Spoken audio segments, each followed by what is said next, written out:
Today I'll be reading The Peacock and the Mermaid, written by Julia Johnson, illustrations by Carl Hurst.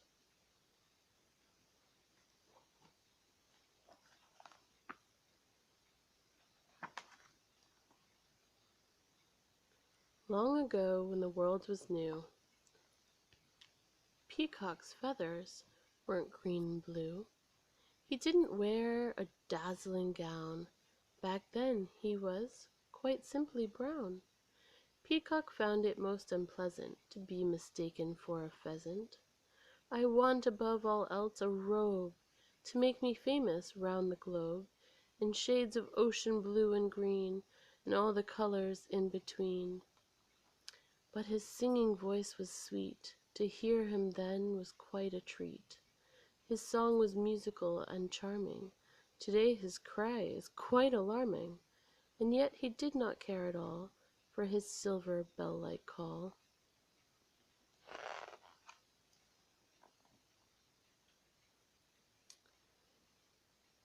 Beside the sea, day after day, he watched the wild white horses play, and dreamed of life beneath the waves, of coral reefs and blue-green caves. He watched the sunlight on the sea, and thought how happy he would be if he could have his wish come true, and change from brown bird into blue. Why can't I be jewel bright, and gleam and sparkle in the light? Butterflies have showy wings, and catch the eye of royal kings. Parrots' colors are wild and loud. I want to stand out from the crowd.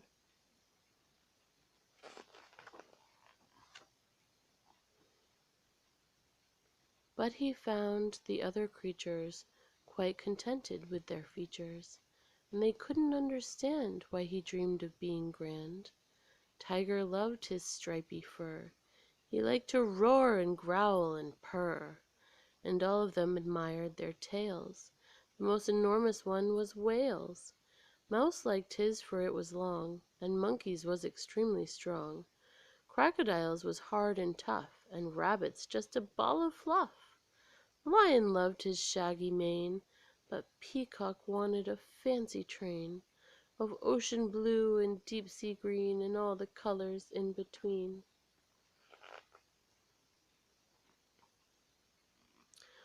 One day above the sea he flew, and he caught glimpses in the blue of coral gardens down below, where coral fans swayed to and fro. "That's it," he thought with quite a start, and such a longing filled his heart for a fan-shaped tail of magnificent size, a fan-shaped tail with 1,000 eyes. In royal gardens I'd be seen, I'd strut on lawns of emerald green, I'd sit beneath some shady trees, and catch the cooling summer breeze, and watch the fountain's sparkling shower, and smell a bright and perfumed flower. And kings and queens and I would entrance with a splendid fan-tailed dance.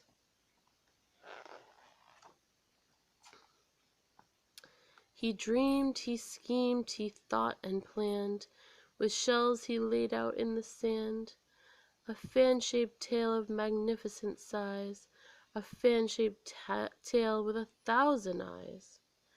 In his mind the ideas grew, but how to make the dream come true?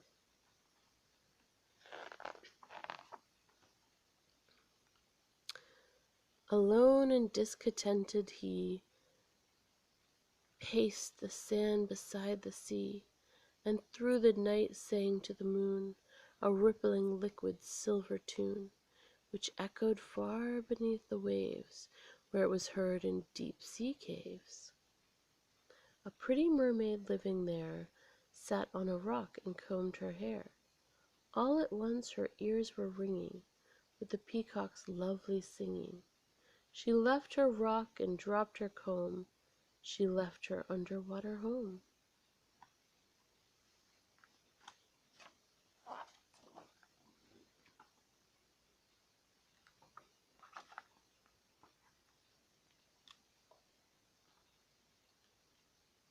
And on a wave she reached the shore, And there, to her surprise, she saw a bird whose eyes were filled with tears, which overflowed and spilled onto his feathers, down his beak.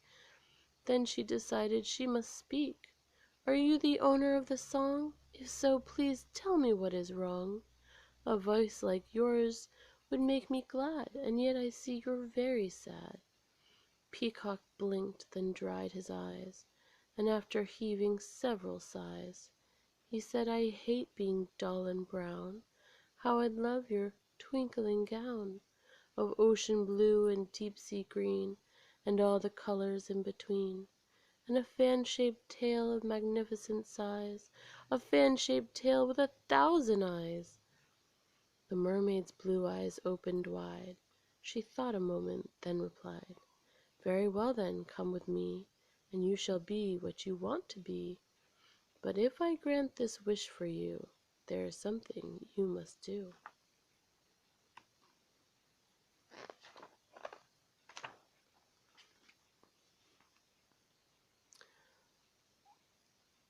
On wild white horses they rode the waves, and dived below to deep sea caves.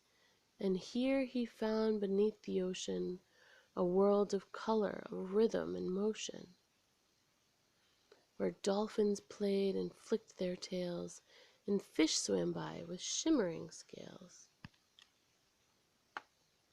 A jellyfish drifted, it rose and it fell, a clam hid its secrets away in its shell, a prancing seahorse caught his eye, and silently a whale swept by. Beautiful corals swayed to and fro with the water's ebb and flow.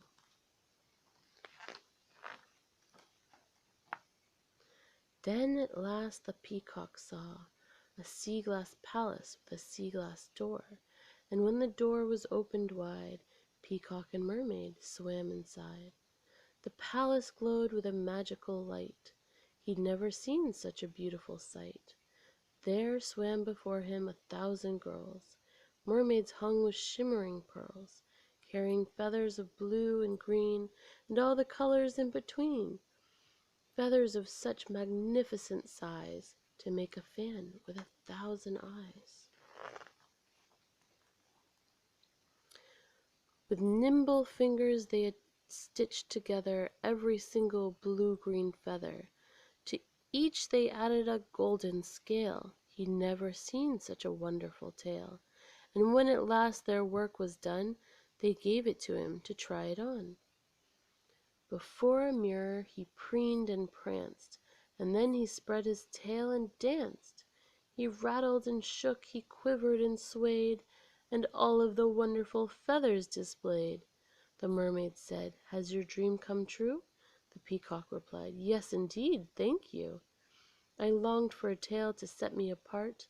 I wished for it with all of my heart." "Are you sure of that?" said she. Peacock nodded. "I'm sure," said he.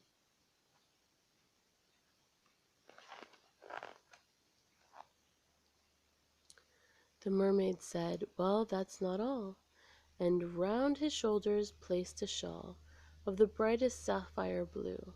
"Now there's something you must do, in return for the lovely train, before you go back to the land again. Our mermaid queen has a baby daughter. She lies in her crib in the blue-green water.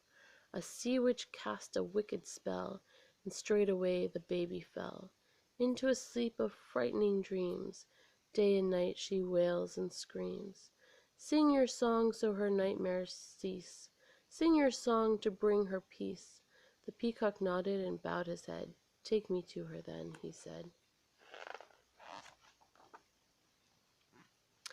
The mermaid swiftly led the way to the room where the baby lay.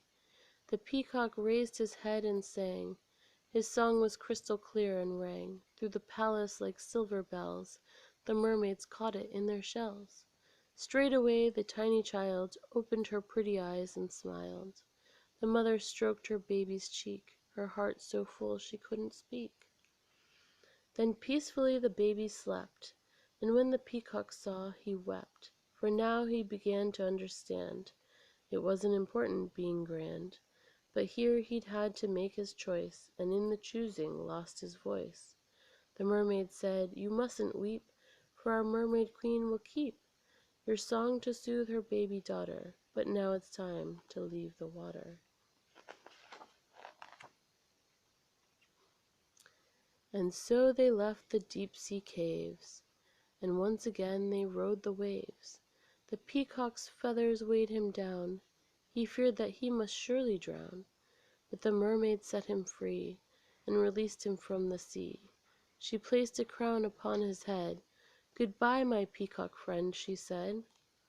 The mermaid disappeared from sight. The peacock looked from left to right, but he was all alone once more beside the sea upon the shore. The sun shone out of a bright blue sky. He shook his feathers out to dry, then strutted proudly into town, showing off his fancy gown of ocean blue and deep sea green and all the colors in between.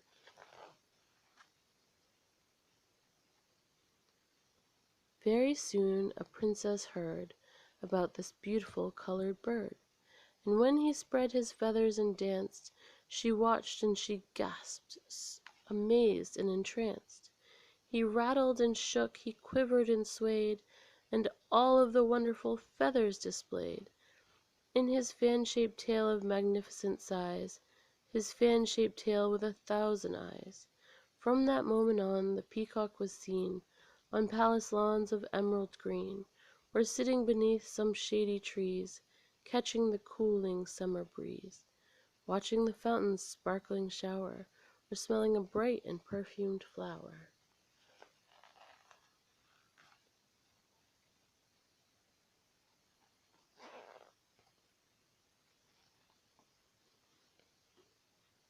Sometimes at night he sings to the moon, but his song is cracked and out of tune.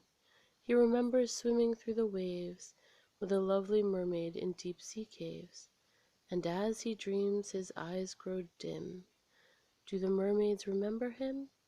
Although his wish came true, he'll sigh, for now his call is a wail and a cry. But far away in the blue-green water, a mermaid queen plays with her daughter. The peacock knows that he made a choice, a beautiful tail in exchange for his voice. And then he thinks of the mermaid child, who opened her pretty eyes and smiled. For with his song he broke the spell, and thanks to him, now all is well. The end.